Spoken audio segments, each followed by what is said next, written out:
because despite the fact that nobody is supposedly going to work, or at least not many, the roads are pretty busy. Mr. Pothole, very good morning to you. Are you there? Yes, I should be. Yes, you are now. Thank you very much indeed. Thanks for getting in touch with us. Tell us what's going on out there in the big wide world, because it seems that that local councils, never short of a few bob, are using the pandemic as an excuse not to fix the roads. I mean, to be fair to them, government promised an extra £2.5 billion over 5 years when we did National Pothole Day last year, which you covered when I went round in an orange tank. In the tank, yeah. Have you still got the tank?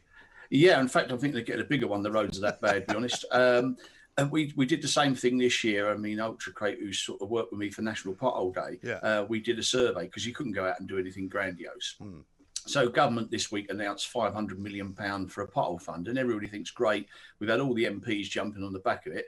In the background, central government have cut £400 million from their maintenance budgets as well. So they've given a bit with one hand and taken a lot away with the other hand. And at the end of the day, the roads are failing. They keep putting little bits of money in there. I mean, that, to put it in context, that bit of money from a pothole fund isn't enough to actually just carry out the maintenance in Kent itself. Councils are under tremendous pressure because of the pandemic, and the social care costs are going up alarmingly. Yeah. So yeah, I can be their biggest critic, Mike, as you know, and I'm all over them when we get cheap repairs that fail within a week. That I get the situation of, but at the end of the day, unless government really take this serious and put into place a long-term investment plan for resurfacing, we will constantly repair potholes, and they're getting worse and worse. And as you said, less traffic around, we're going to get the beast of the East blame for the situation. The roads are failing through decades of underinvestment. There is an economic argument that it's estimated that badly maintained roads cost this country £5 billion a year. All I'm saying is, if you actually invested £2 billion a year to get rid of the biggest bugbear for road users and the like, create jobs, apprenticeships, but a long-term investment, in fact, it would make economic sense, and it would help in a situation where people have lost their jobs through the pandemic, and it would spread jobs across the country. Yeah.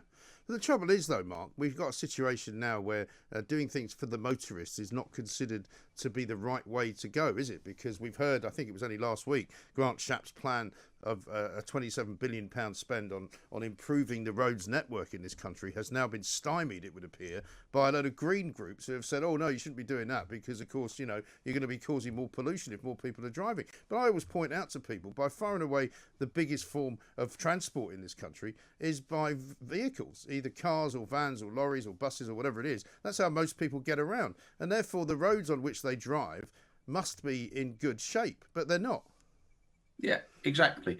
I mean, we all get our goods and services through the road network. It is the blood supply of the UK economy.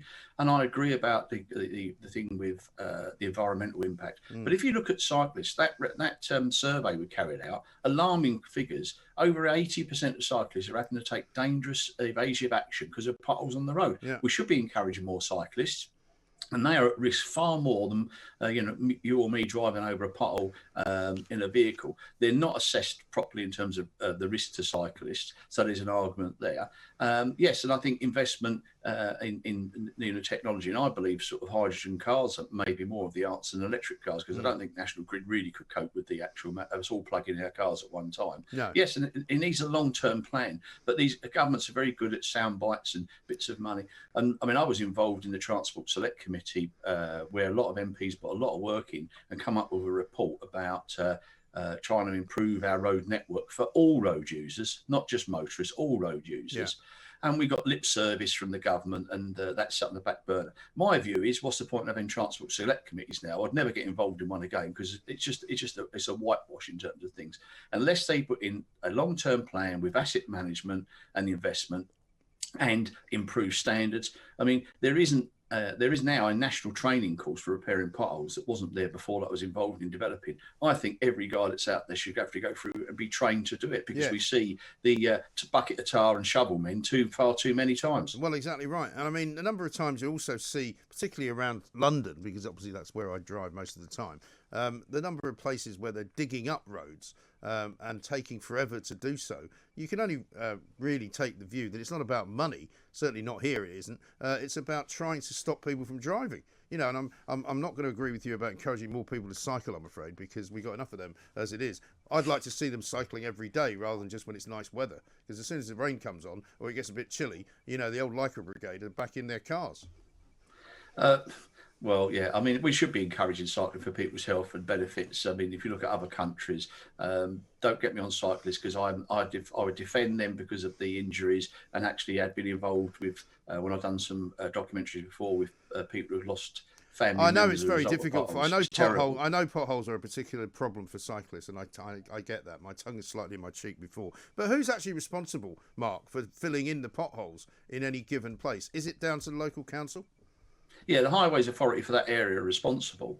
They're not hard enough in terms of utilities that dig up roads and don't do the reinstatement to the correct standards. But highways authorities and councils have cut inspectors that should be policing it far more, because it's all been short-termism, rather than realising they can penalise them and fine them and things. I mean, it needs a real change. I mean, there's an attitude within sort of highways authorities, and even I think the central government's almost like they accept potholes, we can't do nothing about it, and we just do the best we can, and I don't accept that. I think you could do far more sensibly and use some smart techniques like thermal repairs that not used enough, but there's no money in it for certain people who supply the tarmac.